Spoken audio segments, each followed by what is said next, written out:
गाना जब आता है तो उसके खिलाफ एफआईआर दर्ज क्यों नहीं हुई है, दंगा भड़काने की, ये एक बड़ा सवाल है। बहरहाल इससे पहले कल फिल्म जगत की 49 हस्तियों ने पीएम को चिट्ठी लिखी थी जिसमें देश में जय श्री राम के नाम पर बढ़ती हिंसा को रोकने की मांग की गई थी। हालांकि इस चिट्ठी पर कई सवाल भी उठाए जाने लगे।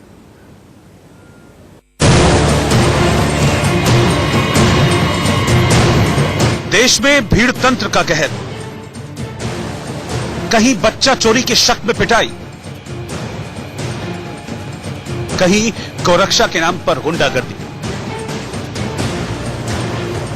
कहीं जय श्री राम पर काम तमाम।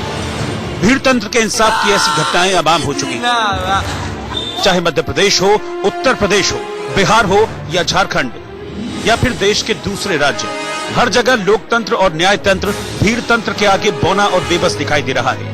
कहीं भीड़ लोगों की पीट पीट कर जान ले लेती है तो कहीं मार मार कर अधमरा बना देती है, जिससे समाज में दहशत और खौफ बढ़ता जा रहा है। ऐसी घटनाओं से चिंतित देश की 49 चर्चित हस्तियों ने प्रधानमंत्री नरेंद्र मोदी को चिट्ठी लिखी है, जिसमें फिल्मकार श्याम बेनेगल के साथ अपर्णा सेन, कोंकणा सेन, अनुराग कश्यप, शुभा मुद्गल और इतिहासकार रामचंद्र गुहा का नाम भी शामिल है। चिट्ठी में मॉब लिंचिंग को लेकर एनसीआरबी के आंकड़ों का हवाला देते हुए लिखा गया है, आदरणीय प्रधानमंत्री जी, शांति प्रिय और हिंदुस्तान पर गर्व करने वाले हम लोग ऐसी अनेकों दुखद घटनाओं से बेहद चिंतित हैं जो हाल फिलहाल में देश में हो रही हैं। बहुत अफसोस के साथ कहना पड़ रहा है कि इन दिनों जय श्री राम का नारा युद्ध उन्माद जैसा बनता जा रहा है।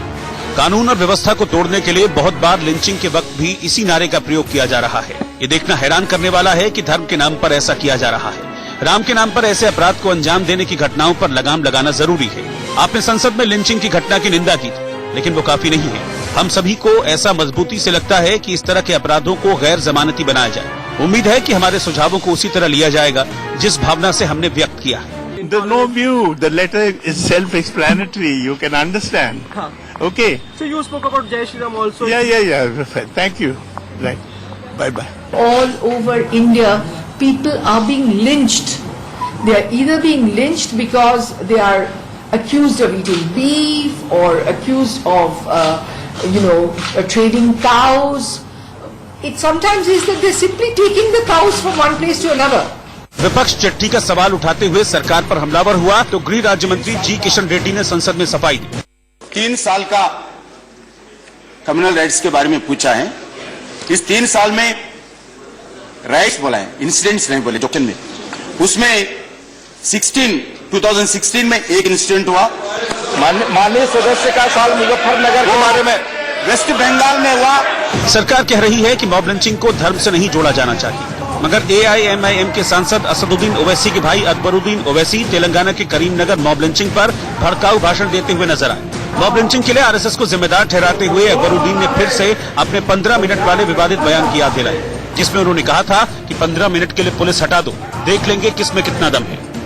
कोई भी आरएसएस वाले, कोई भी हमारा बाल भी बिंगा नहीं कर सकता।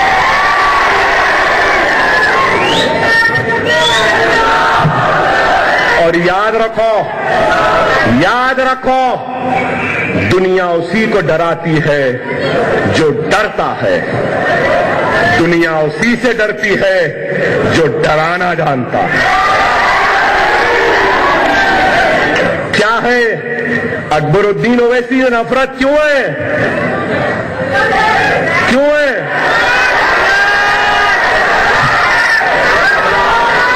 100 सुनार की तो 1 लोहार की।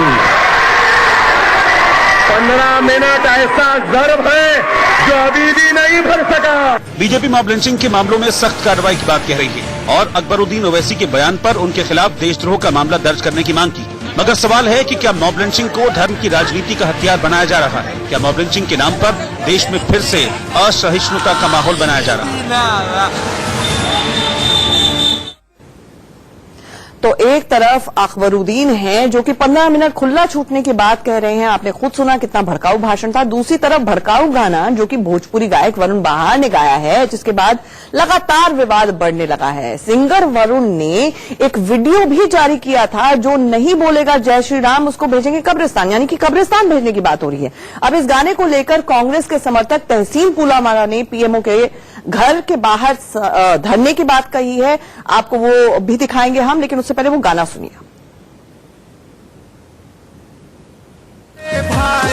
चले हैं अपना सीना तान, भगवा धारी सब पे भारी, चले हैं अपना सीना तान। जो न बोले जय श्री राम, फिर तो उसको कब्रिस्तान। जो न बोले जय श्री राम। तहसीन पूनावाला हमारे साथ हैं, जिन्होंने प्रधानमंत्री के दफ्तर के बाहर धरना देने की धमकी दी है। क्यों दी है ये धमकी, पूछते हैं उनसे। क्या मसला है सर, आप क्यों पीएमओ के बाहर धरने पर बैठना चाहते हैं? जैसे कि आपने और दर्शकों ने देखा होगा कि मेरे ट्वीट द्वारा मैंने एक वीडियो रिलीज किया है। वो वीडियो वरुण बहार नाम के एक बहुत ही फेमस गायक का वीडियो है, जिन्होंने अन्य वीडियोस भी बनाए हैं। इस वीडियो में वो कहते हैं कि जो न कहेंगे जय श्री राम, उनको भेजेंगे हम कब्रिस्तान। अब मेरी ये मान्यता है कि जय श्री राम एक बहुत ही पायस और होली स्लोगन है, और इसका दुरुपयोग नहीं होना चाहिए धमकी देने के लिए और मॉब वायलेंस करने के लिए। यही माननीय सुप्रीम कोर्ट का जजमेंट था मेरे केस के अंदर, जिन्होंने कहा था कि ये देश लोकतंत्र है, उसे भीड़तंत्र में इसकी तब्दीली नहीं हो सकती है। तो मेरा ये आग्रह है माननीय दिल्ली पुलिस से कि वे जल्द से जल्द सेक्शन 153A और 295A के तहत FIR रजिस्टर करें। पुलिस कंप्लेंट मैंने ऑलरेडी कर चुका हूं, इसकी मुझे कॉपी भी मिल चुकी है, तो FIR रजिस्टर करें। अब अगर दिल्ली पुलिस FIR रजिस्टर नहीं करती है इस कॉग्निजेबल ऑफेंस का, तो मैं ये मानूंगा कि दिल्ली पुलिस को ये गाना बहुत अच्छा लगता है, और ये गाना अगर उन्हें अच्छा लगता है तो मेरे वजीर आजम को भी सुनना चाहिए और देखना चाहिए कि उन्हें ये गाना पसंद आता है कि नहीं। तो अगर इस गाने में कोई ऑब्जेक्शनेबल बात नहीं तो उनके घर के सामने हम बजाएंगे ये गाना। क्या दिल्ली पुलिस के पास आप पर्सनली जाएंगे पीएमओ के बाहर धरना देने से पहले, एक बार और अप्रोच करेंगे, या फिर आप वेट कर रहे हैं दिल्ली पुलिस के एक्शन? देखिए, कानूनी तौर से मुझे जो करना था एक जिम्मेदार नागरिक की तरह, वो मैं ऑलरेडी कर चुका हूं। एक जिम्मेदार नागरिक होने का मेरा दायित्व मैं ऑलरेडी निभा चुका हूं। मैंने क्या किया, मैंने कंप्लेन रजिस्टर किया, कंप्लेन कॉपी मेरे पास है, और दिल्ली पुलिस को मैंने आग्रह कर दिया सोशल मीडिया के द्वारा और कंप्लेन द्वारा। अब ये कॉग्निजेबल ऑफेंस है, इसे तब्दीली इसकी होनी चाहिए इसे FIR में इसकी तब्दीली होनी चाहिए। अगर वे नहीं करते, मेरे पास दो ऑप्शन है। एक, लीगली से परस्यू करूं, यानी कि मैं ऑनरेबल कोर्ट्स जाऊं, जो मैं जाऊंगा। लेकिन दूसरा ऑप्शन है, मैं ये सोचूंगा कि दिल्ली पुलिस, जो दुनिया भर में ये मानी जाती है कि सोशल मीडिया पे और अन्य स्थितियों में रिस्पॉन्स टाइम उनका बहुत अच्छा है, जबकि मैंने माननीय पुलिस कमिश्नर, DCP सेंट्रल और DCP साइबर को टैग किया है, वे इस पर रिस्पॉन्ड नहीं करे, तो उन्हें गाना पसंद आ रहा है, सुप्रीम कोर्ट के जजमेंट का उल्लंघन हो रहा है तो फिर क्यों नहीं वजीर आजम साहब भी ये गाना सुने, बहुत अच्छा गाना है, तो वे भी सुने। तो फिर अगर कोई कानून का उल्लंघन नहीं हो रहा है, तो मैं किस तरह से कानून का उल्लंघन कर रहा हूं? मैं वजीर आजम साहब को भी ये गाना सुनाऊंगा। क्या आप ये उम्मीद कर रहे हैं कि इस मामले को बाकी जो पॉलिटिकल पार्टीज है, अपोजिशन की, कांग्रेस है या बाकी पार्टीज है, वो लोग भी टेकअप करें इस मसले? देखिए, ये विपक्ष इस मामले को उठाए या ना उठाए, मैं सोचता हूं कि ये हमारे संविधान का मामला है, वो संविधान जो हमें बाबा साहेब अंबेडकर जी ने दिया है। और सुप्रीम कोर्ट का ये जजमेंट बहुत क्लियर है कि कोई भी ऐसी बात नहीं हो सकती जिससे भीड़ तंत्र में ये लोकतंत्र की तब्दीली हो। तो अगर दिल्ली पुलिस विपक्ष को छोड़ दे, मेरे वजीर आजम को छोड़ दे, जो अक्सर पार्लियामेंट में कहते हैं कि भीड़ तंत्र गलत, कि देश की तब्दीली भीड़ तंत्र में गलत है और भीड़ हिंसा गलत है, तो इन सब चीजों को छोड़कर, राजनीति को छोड़कर संविधान का पालन करें, सुप्रीम कोर्ट के जजमेंट का पालन करें और अपने संवैधानिक दायित्वों को निभाए, तो मैं सोचता हूं वो ज्यादा बेहतर होगा। वे अपना काम करें, अपना कर्तव्य निभाए। बहुत बहुत शुक्रिया, थैंक यू। तो ये थे तहसीन पूनावाला, जिनका कहना था कि अगर बाकी पॉलिटिकल पार्टीज भी उनका साथ नहीं देती हैं, तब भी वो इस मसले को लेकर पीछे हटने वाले नहीं हैं। Sumit Kumar Dubey, India news, Delhi. और अब बात करते हैं एक और विवादित मुद्दे की। सरकार